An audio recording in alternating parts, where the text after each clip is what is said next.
privilégio sempre estar aqui com vocês. Já não sei se é a segunda ou terceira vez, né? Terceira vez. E ainda mais quando a gente vai falar sobre o nosso Deus, não é? Esse Deus incrível, magnífico, exibido e exagerado. Então essa é a ideia, né? Mostrar como que Deus realmente é um Deus exibido e um Deus exagerado. A gente trouxe aqui alguns exemplos dessa exibição e desse exagero. E no final a gente vai concluir por que ele é assim. Então nós, quando contemplamos o universo e a vida, a gente fica pensando, né? Por que tanto? Por que tanto, né? Há um exagero e um exibicionismo assim, incrível no universo e na vida. E as evidências, né, de que esse Deus exibido e exagerado operou no universo e na vida se mostram assim de uma forma clara demais, né? Eu digo que a gente não tem um livro que não tenho fé para ser ateu, né? Que a gente tem que ter uma fé no impossível, né? Para a gente não crer que aquilo tudo é feito por um ser extremamente poderoso. Então, essa tese, olha, dois novos atributos de Deus, exibido e exagerado. Ó, vou fazer assim, aí você mostra o próximo. Aí, olha, eu vou começar falando assim. Eu sou presidente da Sociedade Brasileira do Design Inteligente.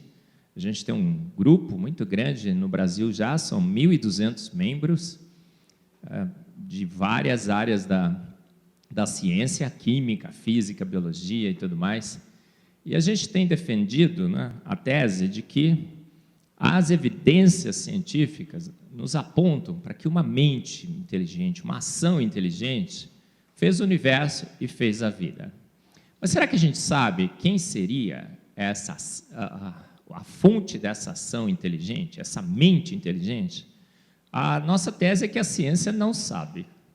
Através da experimentação científica, dos dados científicos, a gente descobre que foi uma mente inteligente. Mas saber exatamente quem essa mente seria, através da ciência a gente não tem muito como fazer isso. Então eu dou sempre esse exemplo. Olha, imagina que um ET, Carl Sagan disse que a nossa galáxia estava repleta de extraterrestres. Inclusive o programa 7, né, que fica pesquisando os sinais no espaço, foi motivado por essa percepção que a gente tinha, que a galáxia que a gente habita, né, estava repleta de outras civilizações e que era questão de tempo a gente ia encontrar, né? Aí eu disse, é pouco tempo, umas duas eternidades a gente acha. Mas o que acontece com o programa 7 e tudo mais, né? Até agora não achou absolutamente nada, né? Mas disseram uma vez que a nossa galáxia estava repleta de extraterrestres. Mas suponha, né, que a vida no planeta Terra, depois de um certo tempo, foi extinta. Morreu todo mundo. A gente cuidou mal do nosso planeta, a poluição acabou com a vida na Terra. E passaram-se assim centenas e centenas de anos, e tudo o que a gente poderia ter de vestígio da nossa civilização desapareceu. E aí chegam os ETs, finalmente, né? Depois de tudo isso, né? Já não tem mais nada, absolutamente nada na Terra. Não tem vida, não tem construções, não tem vestígio nenhum. Mas sabe o que ele encontra? Ele encontra um pendrive. A única coisa que sobrou, não é, dessa nossa experiência aqui no planeta Terra foi um pendrive. Aí o ET pega o pendrive e o que ele faz? Conecta no seu computador, no laptop, porque ET tem laptop, vocês sabem disso, né? Entrada USB, tudo direitinho, conecta ali. Aí o que ele vê? Um software. Olha, ele vê um software, ele vê uma programação, ele vê um código, ele vê 3 bilhões de pares de bases, né? E ele vê tudo aquilo naquele software. O que o ET tem obrigação de concluir? Uma mente inteligente habitou esse planeta, não é? Agora, ele sabe quem foi? Quem fez aquele pendrive? Quem escreveu aqueles programas? Não. tem a mesma coisa que a gente tem hoje em ciências. A gente descobriu o pendrive de Deus, que é o DNA. É o melhor de todos os códigos, é 3 bilhões de pares de base. O pessoal faz essas comparações assim, são centenas e centenas e centenas de livros, não é, de instruções. A gente tem o DNA lixo, que uma vez falaram que é lixo, mas não é. É meta-informação, são instruções de como usar a informação genética. Então, tudo isso está ali evidenciando que uma mente inteligente programou a vida. Mas a gente sabe quem é? Através do DNA? Não sabe, é a mesma coisa do ET, né? Ele sabe que alguma coisa inteligente habitou nesse planeta, mas a gente não sabe. Ele não saberia dizer quem foi que fez o pendrive que ele encontrou, o ET, como a gente não sabe dizer, através da ciência, quem fez essa maravilha, né, de informação, que é o pendrive de Deus, que é o DNA. A gente não sabe quem foi, mas algumas características, alguns atributos dessa mente inteligente, a gente pode descobrir, ou a gente pode inferir que existam. Olha, por exemplo, quando a gente olha esse pássaro aí, está vendo o pássaro? Dá para ver bem, né? Razoavelmente bem. O que a gente vê? Olha só, rapaz, a gente fala assim, cara, mas precisava tanto? Dá uma olhadinha no pássaro. Ele tem na cabeça, né, um azulzinho. Olha o cuidado artístico, né, para desenhar aquilo ali. Ali nas asas tem o amarelinho, o vermelhinho, a cauda em espiral, e alguém passou um prateado ali, não foi? Gente, precisava tanto? Olha o exagero e o exibicionismo, não é, desse designer, que a gente vê registrado na sua obra. E o pior é que ele escreveu ali como é que foi feito esse pássaro. Por quê? Está vendo ali, ó, a gente chama esse pássaro do ID Bird. É o pássaro do design inteligente. Por quê? Olha lá, está escrito ali nas costas o I e o D. Vocês conseguem enxergar? O I, olha lá, o amarelinho é o pingo do I. E ali está melhor, né? Ó, olha lá. E o D, né? O vermelhinho. ID. O cara é ou não é um exibido e um exagerado? Olha, próximo. Aí o que ele faz? Olha, a gente não sabe dizer quem foi, mas a gente consegue ver algumas características, alguns atributos desse designer. Ele é um exibido, ele é um exagerado, e o estilo que ele usou para criar o universo e a vida, a gente fala que é o estilo barroco. Deus, o estilo de Deus é o estilo barroco. O que é barroco, gente? É um exagero nos detalhes. Não é assim? Vamos ver se é ou não é. Essa obra aqui, vocês conhecem, não conhecem? Dizem que a Mona Lisa é a obra de arte mais famosa conhecida pelo homem. Não é. É essa aqui. Aonde é que a gente encontra essa obra de arte? No teto da Capela Sistina, Michelangelo. Olha só, gente, o Michelangelo era ou não era um exibido e um exagerado? Dá uma olhada, gente. Vocês já viram? Olha os detalhes do homem, a musculatura, olha a perfeição nos detalhes, o exagero, né? Ele quis ou não quis demonstrar que era ele que podia, né? Era ele que sabia pintar. Olha, parece uma visão real do homem, não parece? Coisa incrível. É a mesma coisa que a gente vê na vida. O próximo. Quando a gente, por exemplo, observa o universo e a vida, é como se a gente estivesse entrando na Capela Sistina, como se a gente estivesse entrando numa coleção de obras com estilo barroco, um exagero nos detalhes e uma perfeição absoluta em tudo que é retratado. Não é? A gente tem arte moderna, não sei se vocês gostam de arte moderna, eu detesto.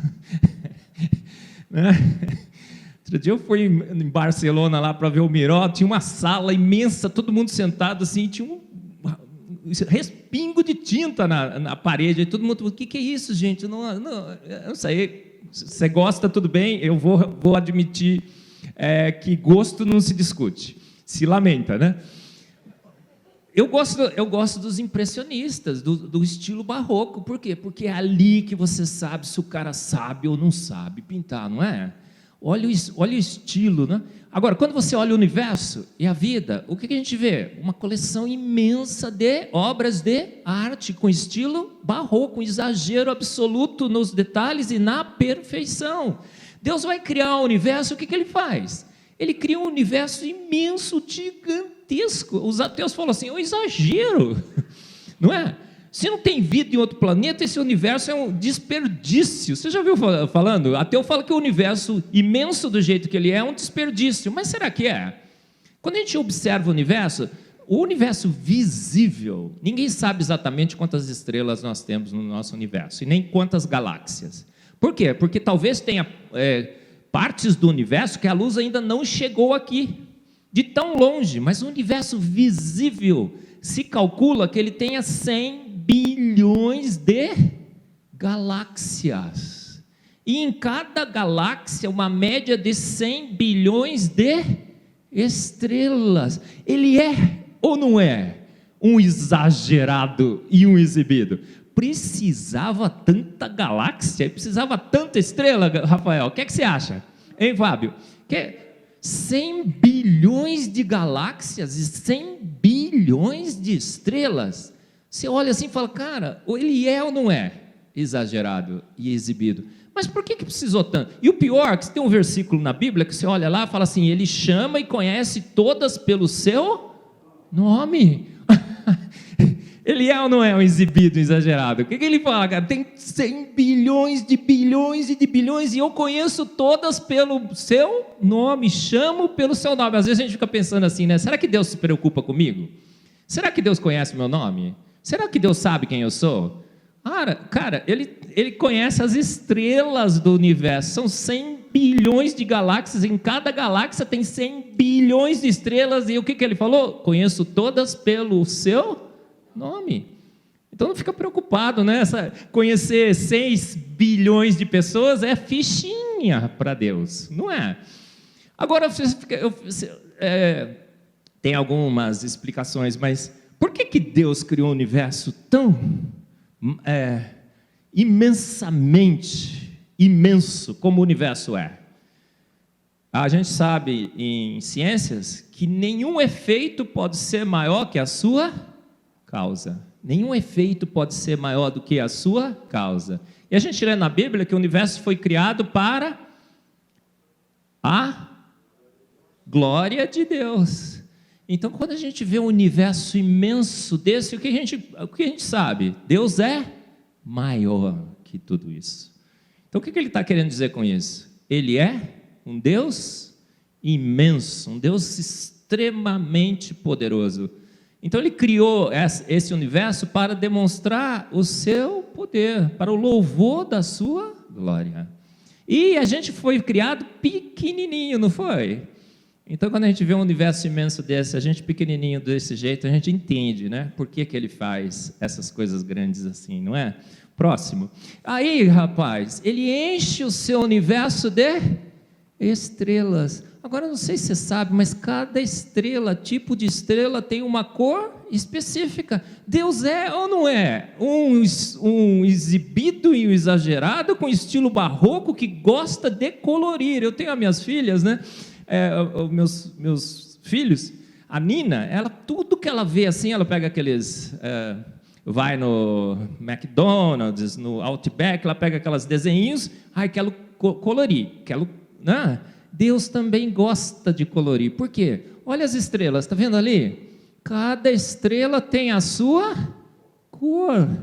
Tem estrela laranja, tem estrela vermelha, tem estrela branca, amarela e tem estrela azul. Ele criou 100 bilhões de galáxias com 100 bilhões de estrelas e cada estrelinha ele pôs uma cor.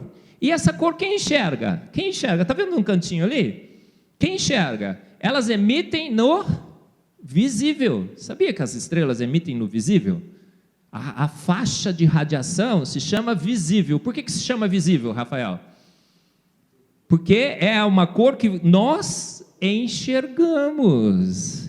Então, para que ele decorou esse universo? Para que você enxergasse as diferentes cores. Não é assim? Próximo. Olha só. E aí, ele faz o quê? Ele cria um universo totalmente estruturado. Totalmente estruturado. E para que todas essas estrelas, 100 bilhões de galáxias, 100 bilhões de estrelas, pudessem ser estáveis, ele cria 3 tipos de forças. Você conhece o ajuste fino do universo, acho que já comentei aqui. Você tem as forças nucleares, as forças eletromagnéticas e a gravidade. Com essas 3 forças, Deus estabiliza o seu universo, mas ele precisa calibrar essas forças. Então nós conhecemos hoje, aproximadamente, aí, esse número varia um pouco, mas são 26 constantes universais. E ele pega e calibra essas constantes universais para que tudo fique estável. O núcleo do átomo, a eletrosfera, os orbitais, as camadas, as moléculas, a água, o ângulo da água e tudo mais, tudo calibrado com constantes. As forças são só 3, as forças eletromagnéticas, por exemplo, mas cada uma das propriedades físico-químicas dos elementos e da matéria, elas são calibradas com constantes universais. E hoje a gente sabe que essas constantes foram calibradas com ajuste extremamente fino. Se você mexer em qualquer uma dessas constantes 40 casas depois da vírgula, alguém fez uma conta uma vez, o universo que existe simplesmente se desfaria, ardendo se desfaria. Então não haveria outra possibilidade, somente esse conjunto específico de 26 constantes universais, calibradas com uma precisão e uma exatidão extrema, estabiliza o universo. Ele é ou não é um exibido e um exagerado? Ele falou, vou criar o universo, vou colocar ali 26 constantes universais, vou calibrar com uma precisão incrível, exata, quase que infinita, e se alguém mexer um pontinho, pum, explode. Não é? É incrível. Aí ele pega e cria forças, leis, equações. Está vendo aquela equação ali embaixo? A equação de Schrödinger. Você já viu? Estudou mecânica quântica? Eu já estudei. Você sai do curso sabendo menos do que você entrou. E aí você fica duvidando se o professor também entende o que ele está falando, né? Mecânica. Aí você fala, olha as equações de Schrödinger. Aquela ali, se eu não me engano, eu não estou lembrando exatamente agora, mas é a equação que descreve a energia do elétron no primeiro orbital do átomo de hidrogênio. Ele é ou não é um exibido e um exagerado? Precisava tanta equação assim, gente? É incrível, não é? E aí, a gente vai ver, ele cria um universo imenso, mas nesse universo ele cria o sistema solar. E aí ele coloca os planetinhas lá. E o que ele faz de novo? Ele pinta os planetas, porque é um Deus que gosta de colorir. E ele tem um estilo barroco. E olha só, gente, não sei se você já percebeu, mas cada planetinha no sistema solar tem uma cor específica. A Terra é azul. Olha lá, tem azul, tem amarelo, tem multicolorido, tudo, cada planeta. E por que esses planetas, cada planetinha, você chega em casa, coloca lá no Google, planetas, você vai ver as cores lindas. E como é que ele conseguiu colorir esses planetas? As estrelas é pela idade, pelo desenvolvimento da estrela, né? A luz que elas emitem. O que acontece nos planetas? É a sua atmosfera que dá a cor específica. A atmosfera do planeta Terra, nitrogênio e oxigênio. Tem atmosfera de metano, atmosfera de CO2, tem planetas que têm ácido sulfúrico na sua atmosfera, cada planetinha com uma cor específica, né? E aí ele coloca uma Terra naquele sistema solar, perfeita, com o diâmetro perfeito, com a gravidade perfeita, com a atmosfera perfeita, nitrogênio e oxigênio, não é? O oxigênio, a proporção 3:1. Para que você usa o oxigênio? Na respiração, na energia. E o nitrogênio? O pessoal fala assim, não, o resto da atmosfera, nitrogênio é um gás inerte. É um gás inerte? Não, o nitrogênio é essencial para o ciclo do nitrogênio. Nossas proteínas usam nitrogênio. Então, o nitrogênio é transformado em amônia, nitrito, nitrato. A gente tem o oxigênio, tudo é perfeito. E aí, o nosso planetinha, próximo, ele fica estático perto do Sol. Ó, o Sol é a estrela perfeita, não é? O que o Sol emite? 99% da radiação do Sol é emitida na região do visível. Você sabia disso? De novo, por que é visível? Para que você enxergue. Então o Sol é a estrela perfeita, com a idade perfeita, com a distância perfeita da Terra, que emite a radiação perfeita. 99% na região do visível, para que você possa estar enxergando aqui as coisas coloridas. Para que você enxergue as estrelas coloridas, para que você enxergue os planetas coloridos, é a luz do Sol. Mas 1% da radiação do Sol não é visível. O que é? É radiação no ultravioleta, é o VA, o VB, o VB e o VC. O que acontece? Ele fala, cara, a estrela está perfeita, está emitindo perfeito, 99%, mas está em 1% no UV. Mas vai precisar do UV, porque parte desse UV é bom. Ah, mas parte desse UV não é bom. O que ele faz? Eu não tenho aqui para mostrar, mas lembrei agora. Mas o que acontece com a UV do mal? Nós temos o quê? Uma camada de ozônio. Aí ele vai lá e põe uma camada de ozônio. É um filtro solar protetor. E o camada de ozônio está na distância certinha. Se a camada de ozônio estivesse aqui perto da gente, o que aconteceria? Você estaria morto. O ozônio é venenoso. Mas ele está ali naquela distância certa, ele pôs um filtro solar para filtrar a radiação do bem. Não é assim? Não é incrível? E aí o planeta, bonitinho, está paradinho ali, perto do Sol, perto do... A distância do planeta Terra em relação ao Sol é finamente ajustada, a gente sabe disso. Se a gente estivesse mais perto do Sol, torrava. Se estivesse mais longe, congelava. O Sol é extremamente quente, o universo é extremamente gelado, 2,7 Kelvin, a temperatura média do universo. O Sol ninguém sabe, né? A gente sempre fala, eu brinco, né? A temperatura do Sol é trocentos milhões de graus Celsius. E aí, se a Terra tivesse paradinha, o que aconteceria? A face exposta para o Sol, torrava. A face exposta para o universo, congelava. Mas o que ele faz? Exibido e exagerado do jeito que ele fala assim, roda a terrinha, não é? E a terra roda, e aí ela roda em 24 horas, bonitinho. Eu sempre brinco, né? Você pede para Deus, Senhor, que tanta coisa para fazer nesse sábado, tem esse café dos homens, tal, que o meu sábado tenha 48 horas, né? Se você pedir isso e Deus atender, a vida está extinta no planeta Terra, porque 24 horas é a rotação certinha. Por quê? É esquenta, esfria, esquenta, esfria, esquenta, esfria. Se a noite fosse mais longa, esfriava demais de noite. Se o dia fosse mais longo, que esquentava demais ao meio-dia. E aí ele calibra bonitinho, né? Próximo. Aí, o cara é ou não é um exibido, um exagerado? Porque aí ele fala assim, tá rodando legal, mas precisa de um pêndulo estabilizador. Você já viu o cara que quando joga faz o lançamento de peso nas Olimpíadas? Ele vai virando assim, um está estabilizando o outro, né? Quando ele joga, o cara não quer, ele não tem que parar assim, porque ele tende a girar depois. Aí Deus fala assim, a Terra precisa de um pêndulo estabilizador. Quem é o pêndulo estabilizador da rotação da Terra? É a Lua. E a Lua vem exatamente no diâmetrozinho certo, na densidade certa, na posiçãozinha certa, e faz o quê? Estabiliza a rotação da Terra. Eu sempre brinco, né? Você assistiu aquele meu malvado favorito? Ele rouba a Lua, não rouba? E não acontece nada na Terra. Pode, gente? Não pode. Por quê? Se ele roubasse a Lua, o que aconteceria com a Terra? A Terra saía girando que nem um peão maluco, porque perdeu o seu pêndulo estabilizador. E aí ele cria a luazinha certa, bonitinha. A Lua cria as marés, as correntes marítimas, ela distribui o calor pelo planeta Terra. Incrível, incrível a Lua, não é? E aí, o que a gente vê?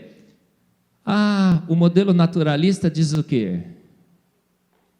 Um grande astro bateu na Terra, arrancou um pedaço, glupt, que se solidificou e criou a luazinha certa, com o diâmetrozinho certo, com a densidade certa, com tudo certo para estabilizar a Terra, na rotação certa, nas 24 horas certas, na corrente marítima certa e na distribuição do calor certa? Pode.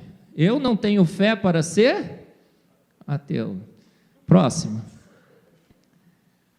Aí ele fala assim, cara, tá tudo perfeito.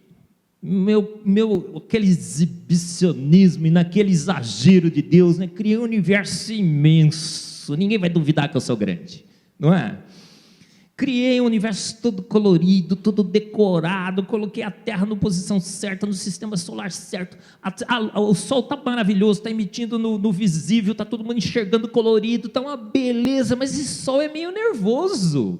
Sabia que o Sol é meio nervoso? Eita estrelinha nervosa que eu criei. Não foi assim que Deus fez, Rafael? Foi. Você não viu o filme? Já assistiu o filme da criação? Não? Só ele assistiu. E aí, eu estou contando porque eu assisti o filme, né, Rafael? Deus fez tudo, falou assim, nossa, mas que estrelinha nervosa que eu criei. Por quê? O que acontece com o Sol? O Sol tem uns lampejos, né, de nervosismo, né? A gente também tem, né? As mulheres, então, nossa. Café com homem, mas você convidou umas mulheres aqui, né? Não, é brincadeira, mulheres, brincadeira. E aí, o que acontece? O Sol tem explosões solares, ele emite o quê? O vento solar. Aí ele falou assim, não, mas eu vou tolerar esse Sol, porque senão ele teria que mexer com o Sol, criar uma outra estrela, com uma idade diferente e tudo mais. Quando tem as tempestades solares e o vento solar é emitido, o que ele fez? Ele criou um campo magnético. Ele colocou uma liga de ferro e níquel no interior do planeta, que gira, livre, banhada em ferro níquel líquido, é um ajuste fino de propriedades físico-químicas dessa liga. Você vai aumentando a pressão e a temperatura, ela fica líquida, se aumenta mais, ela fica sólida, e essa esfera gira dentro do planeta Terra, criando um campo magnético protetor. Você está vendo ali? Ele é ou não é um exibido e um exagerado? Ele podia dar um jeito no Sol, não precisava de campo magnético, mas fala assim, mas eu vou criar um campo magnético que vai ficar show, não vai? Olha só, quando os caras olharem, assim, olha aquele vento solar está chegando assim, passa no campo magnético. A gente tem um filtro solar, não tem? Mas a gente tem um campo magnético protetor. Lembra do Perdidos no Espaço? Quem assistiu Perdidos no Espaço já? O Dr. Smith não ligava o campo magnético da nave? É a mesma coisa da Terra. E aí, cara, o cara é exibido e exagerado. O pastor está me olhando ali, já vai sugerir a minha exclusão, porque está falando essas coisas de Deus. É ou não é um exibido e um exagerado? Porque ele fala assim, cara, está funcionando tudo legal, mas agora eu vou dar o meu show. Porque Deus gosta de dar o seu show, não gosta? Olha só, vou dar o meu show. Qual é o maior espetáculo de luzes e cores no planeta Terra? São os fogos de artifício na passagem de ano em Copacabana? Não, é a aurora boreal. Eu nunca vi, mas quem já viu ficou maravilhado. É um espetáculo de luzes e cores dinâmico nos céus à noite. Por que tem a aurora boreal? O vento solar, quando ele é desviado pelo campo magnético, ele passa nos polos e ioniza o oxigênio e o nitrogênio da nossa atmosfera. E os orbitais moleculares do oxigênio e do nitrogênio foram finamente calibrados para que na excitação eletrônica, na promoção eletrônica dos elétrons com o vento solar, quando eles voltam para o estado normal, eles emitam em que cores? No visível. Por quê? Porque é para você enxergar. E aí tem o quê? Olha lá, amarelo, tudo uma colorido. Ele é ou não é um exibido exagerado? Ele gosta ou não gosta de colorir as coisas? Ele é ou não é um estilo barroco, não é? Incrível, não é? Próximo. E aí, o maior de todos os shows, que acabou de acontecer ali nos Estados Unidos, a gente não viu muito bem aqui, né? Aí ele fala, agora eu vou dar o meu show. Porque ele cria tudo bonitinho, a lua e tal. Agora ele cria uma lua, não sei se você sabe, mas a lua cheia, o sol cheio, quando você olha no sol, o diâmetro é o mesmo, sabia? No céu. O sol e a lua, vistos no céu pelo homem, têm o mesmo diâmetro. Por quê? Porque a Lua é 400 vezes menor que o Sol, mas ela está 400 vezes mais próxima. Então a gente olha para o Sol e vê os dois com o mesmo diâmetro. E aí vai a Lua e vai na frente do Sol e faz o quê? Cobre o Sol numa eclipse solar quase perfeita, foi? Foi agora, nos Estados Unidos, o pessoal foi, tudo maravilhoso. Quem assistiu disse que foi um show, um espetáculo. Por quê? Porque você tem a eclipse solar, é 99% que cobre? É 101%? Não, é uma eclipse solar perfeita. O cara é ou não é um exibido exagerado? Ele calibrou o Sol, ele calibrou a distância da Terra, ele calibrou a Lua para dar a inclinação. A Lua inclina o planeta Terra em 23 graus e meio. Por isso que a gente tem primavera, verão, outono e inverno, para criar as estações. Então, olha só, olha o trabalho que ele teve. Ele teve que ajustar o tamanho do Sol, para que tivesse a idade certa e o diâmetro certo, para que emitisse 99% no visível. Ele teve que colocar a Terra na posição certinha, teve que criar uma Lua que estabilizasse a rotação da Terra em 24 horas, que inclinasse em 23 graus e meio, que criasse a maré certa, as correntes marítimas certas e tudo mais. Milhares e milhares de condições que estão sendo ajustadas aí, né? Um monte de coisa. Aí ele, no meio de tudo isso ainda, ele se dá o trabalho de criar uma Lua que cobre o Sol 100%. Para quê? Para que se cobre a Lua 100%? Para dar o seu show. Está vendo as pessoas assistindo lá? E quem é que assistiu? O homem. Você acha que bicho deu alguma trela, né? Para a eclipse solar perfeita? Ele deu o show para você, sabia? Foi o homem que está observando isso, né? Grandes avanços científicos, inclusive, foram feitos. A teoria da relatividade de Einstein foi comprovada numa eclipse solar perfeita, né? O desvio da luz quando passou pela Lua. Olha só, dá uma olhada só. Como é que foi feita essa eclipse solar perfeita? O Sol, a Lua, a Terra, tudo, olha, ele entra na frente, cobre 100%, é um ajuste finíssimo de propriedades. E não é uma só, né? Porque você não pode pegar a Lua, que seja 400 vezes menor que o Sol, e boa, acabou. Você tem que calibrar um monte de outras coisas em relação a essa Lua. Gente, aí ele vai pegar o nosso planeta e vai colocar numa galáxia. E qual é a galáxia? É uma galáxia qualquer, tem 100 bilhões de galáxias, não tem? Aí ele escolhe a galáxia perfeita, a Via Láctea é perfeita para acomodar a vida. Por quê? Porque ela é plana. E aí, no centro da galáxia, tem uma grande atividade cósmica, radiação e tudo mais.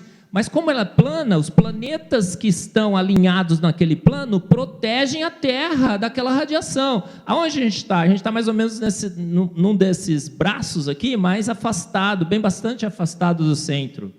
E em que posição que a gente está na galáxia? Na posição mais protegida, na posição menos ativa em termos de atividade cósmica. E numa posição em que o Sol, a poluição visual é muito baixa. Então, próximo. O que acontece? Nós ocupamos a suíte presidencial do universo. Na nossa galáxia, a gente tem a melhor posição possível na galáxia. A gente tem a posição mais protegida, a gente está longe dos braços. Vivem publicando artigos sobre isso.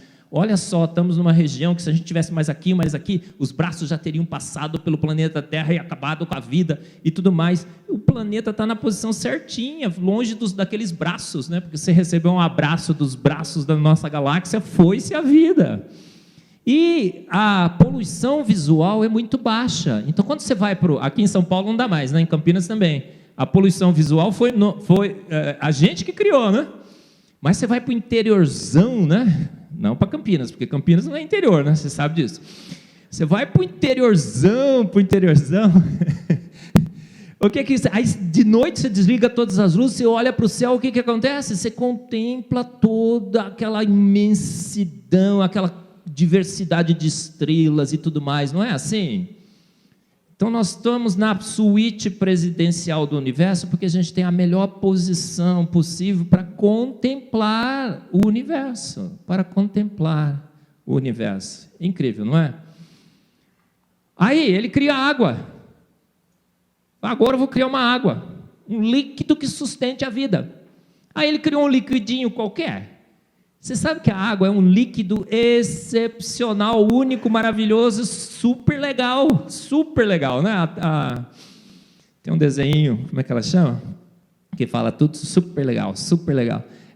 Vou lembrar o nome dela daqui a pouco. E aí, o que acontece com a água? A água é um líquido incrível, a água é sobrenatural. E eu vou te explicar por que ela é sobrenatural. Ela tem 68 propriedades físico-químicas únicas.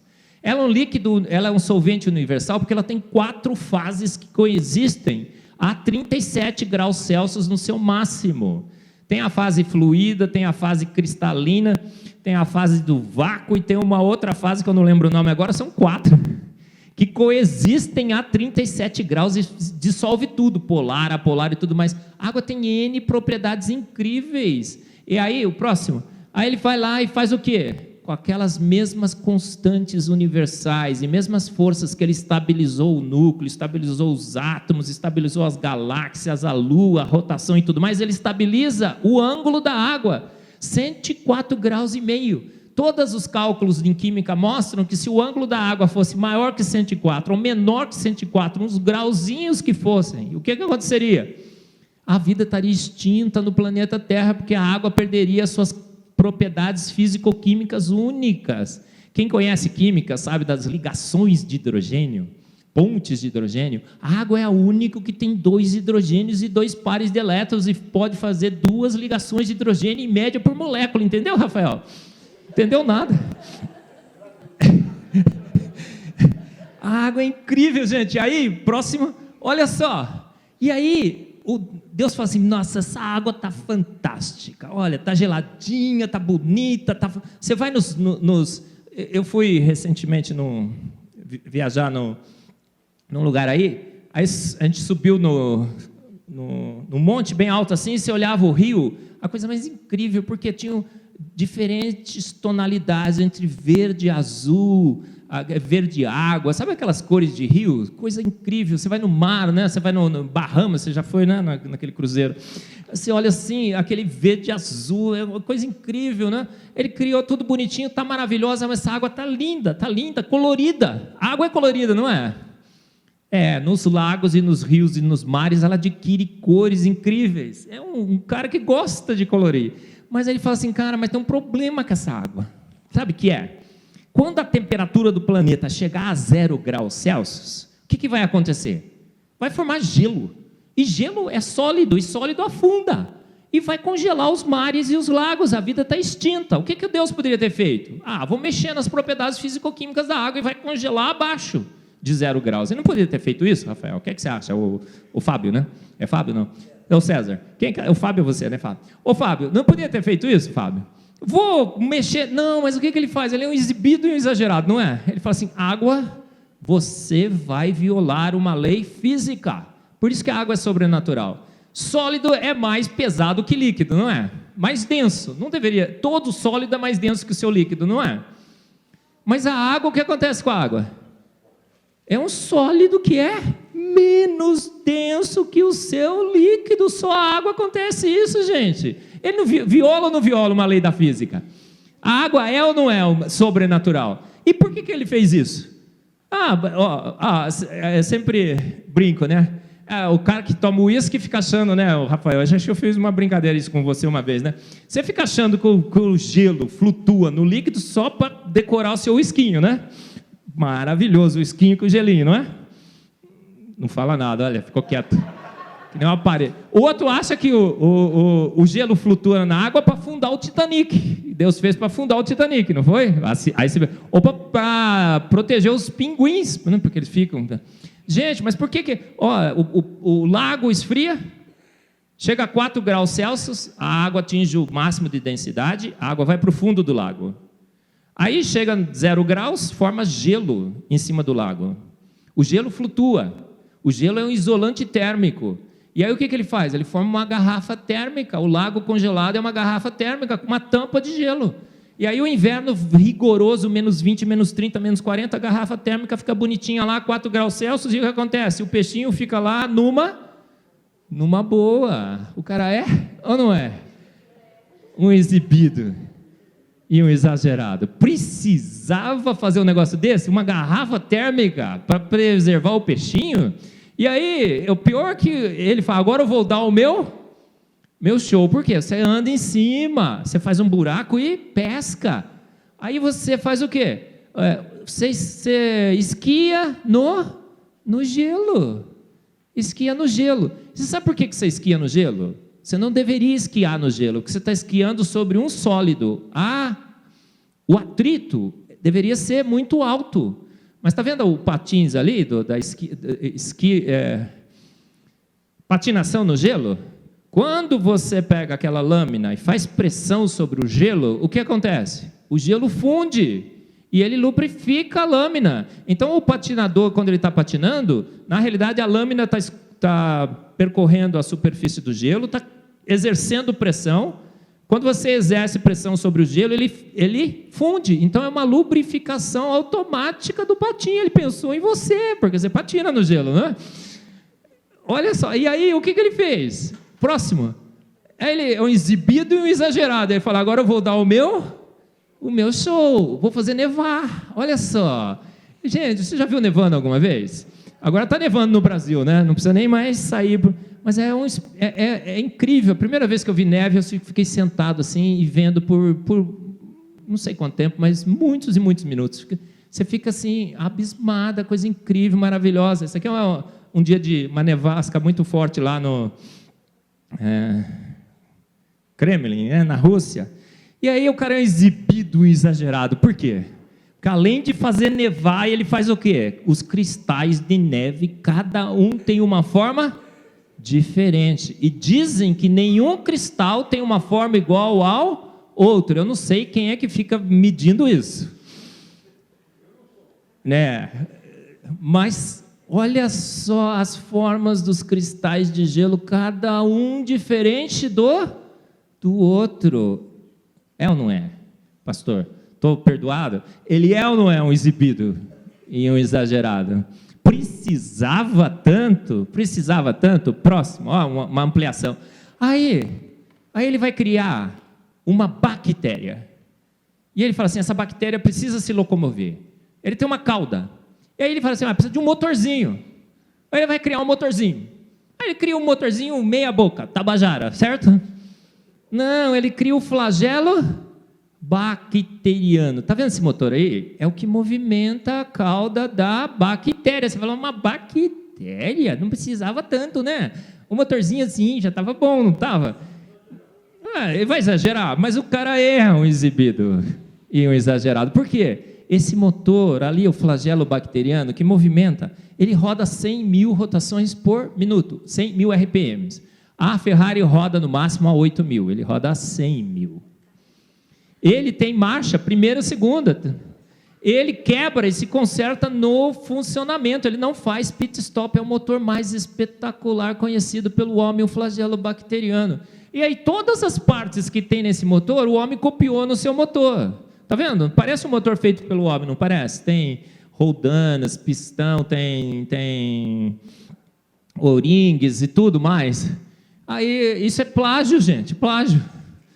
A gente plagiou, né? Copiou. Ele tem o direito da patente, deveria ter cobrado de você. O homem copiou com o mesmo motor, né?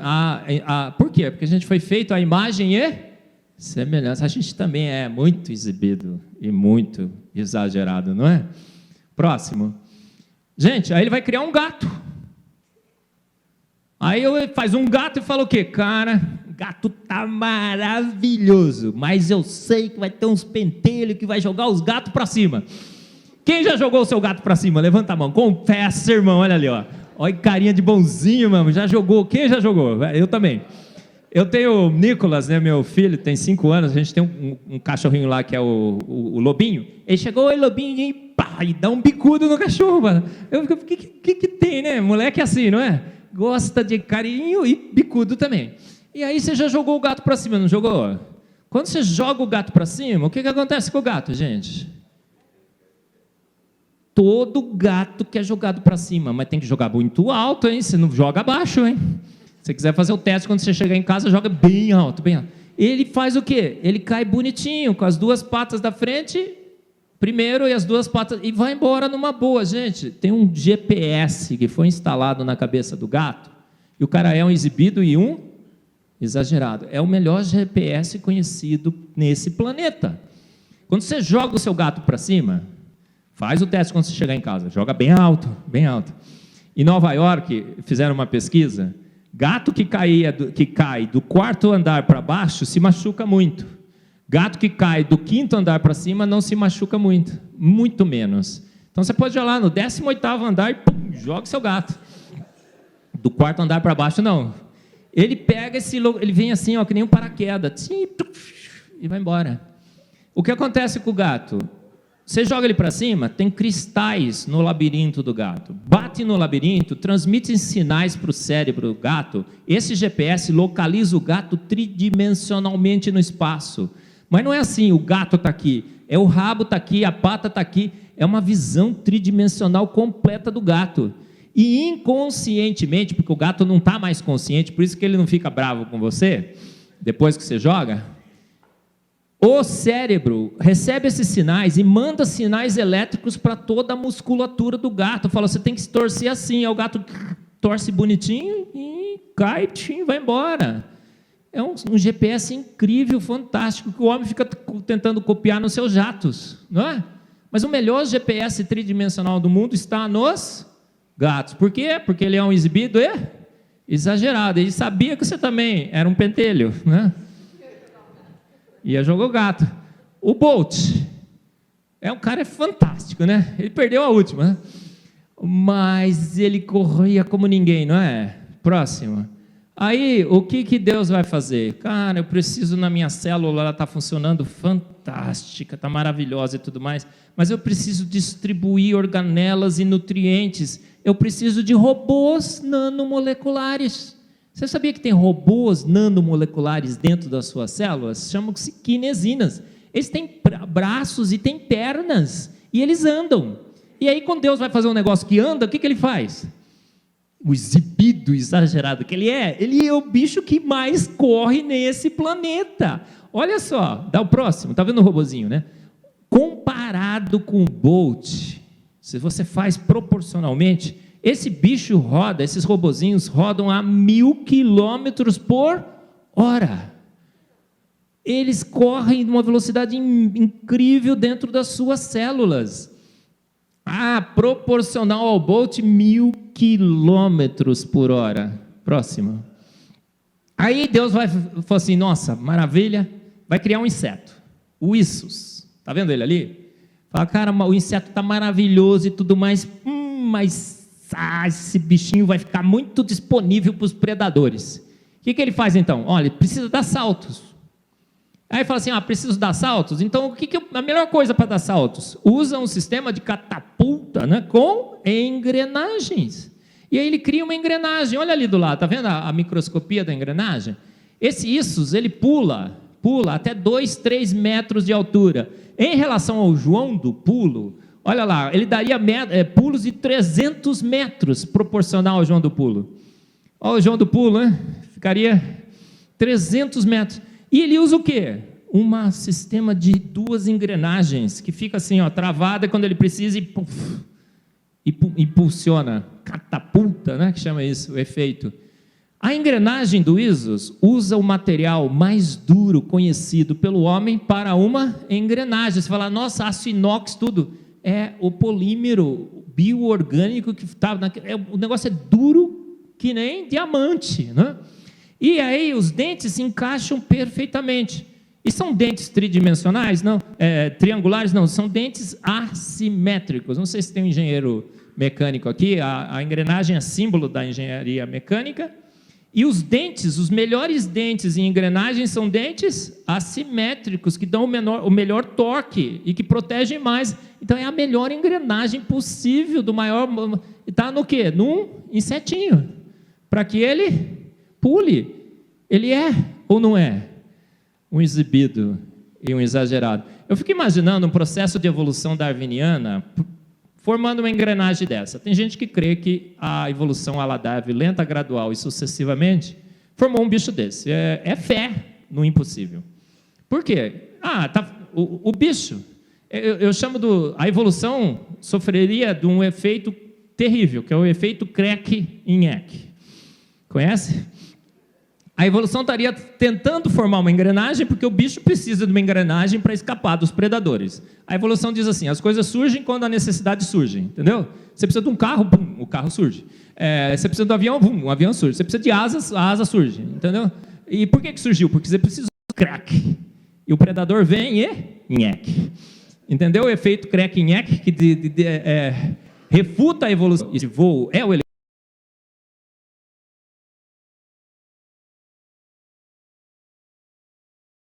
helicóptero russo? Não, olha, dá uma olhada. São as libélulas.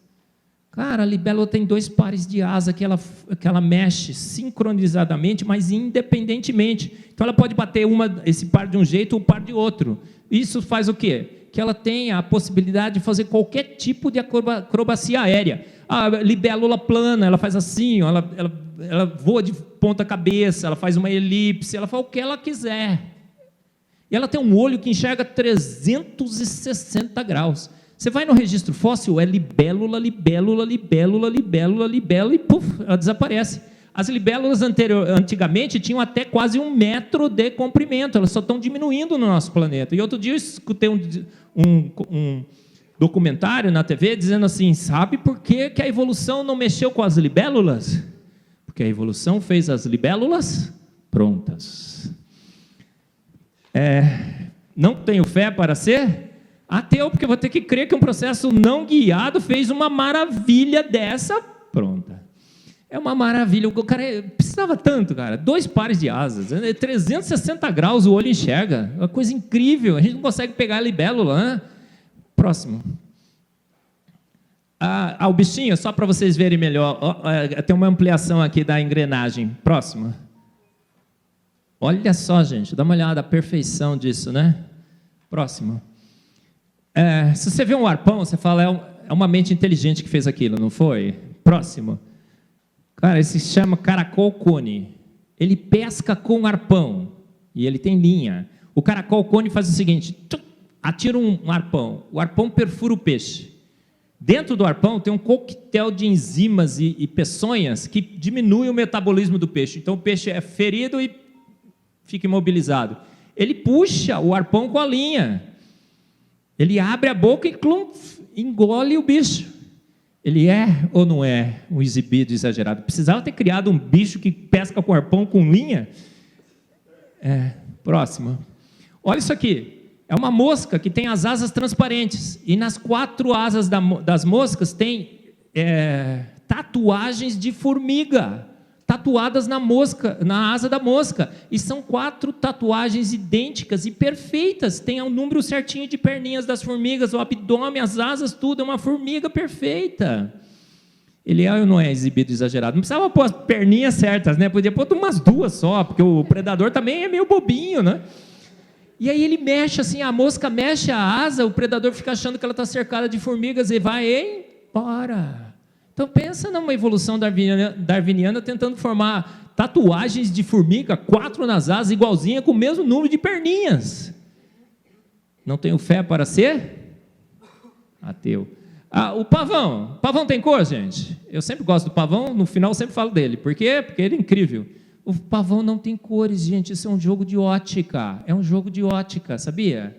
É a luz branca, aquela luz que o sol emite no visível, branca, quando bate nas penugens do pavão, é um efeito não é difração, é efeito de espalhamento da luz. E você separa os componentes da luz em amarelo, azul, vermelho, em cada uma daquelas regiões matemáticas específicas.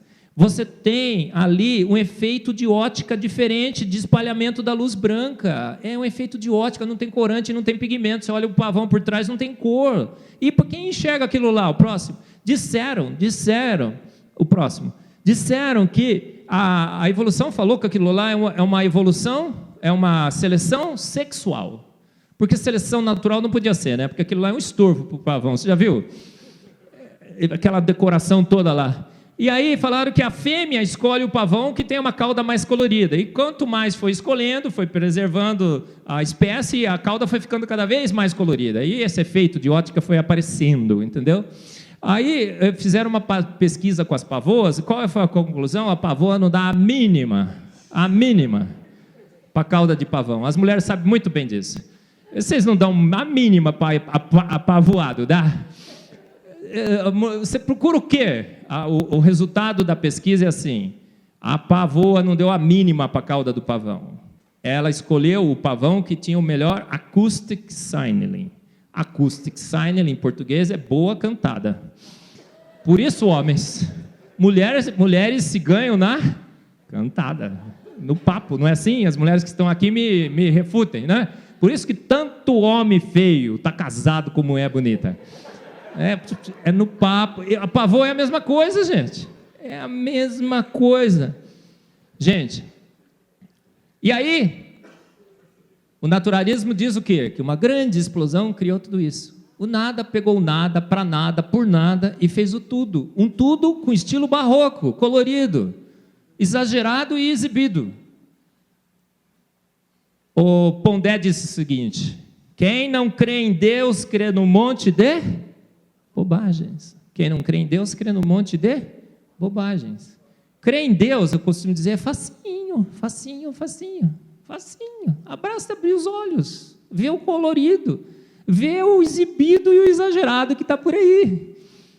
Agora, não crer em Deus, você tem que crer no monte de bobagens, que o nada por nada, para nada, faz o tudo colorido, bonito, diversificado, faz as engrenagens, faz as tatuagens, faz as estrelas coloridas, os bilhões e bilhões e bilhões de galáxias e estrelas nelas. O próximo. Mas o que J.J. Thomson disse? Espectro após espectro, descoberta após descoberta, a verdade que é enfatizada a cada avanço da ciência, que grandes são as obras do Senhor. Grandes são as obras desse Senhor exibido e exagerado. Foi isso que ele falou? Olha só o que disse o próximo, Newton. Esse sistema solar colorido, diversificado, bilhões e bilhões de estrelas, tudo ajustado, finamente calibrado, só pode ser obra do domínio e do poder de um ser todo-poderoso, exibido e exagerado. Ele quis dizer, não escreveu mais que isso, né? Próximo. Gente, vamos passar rápido agora, fica esperto aí. Olha, dá uma olhada nisso aqui, gente, é uma borboleta. Olha só, ele é ou não é um exibido exagerado? Próximo. Olha, isso é uma lagarta. Dá uma olhada ali que está melhor, né? Próximo. Gente, isso é um pato. É um mandarim. Próximo. Essa é uma larva, uma lesma. Próximo.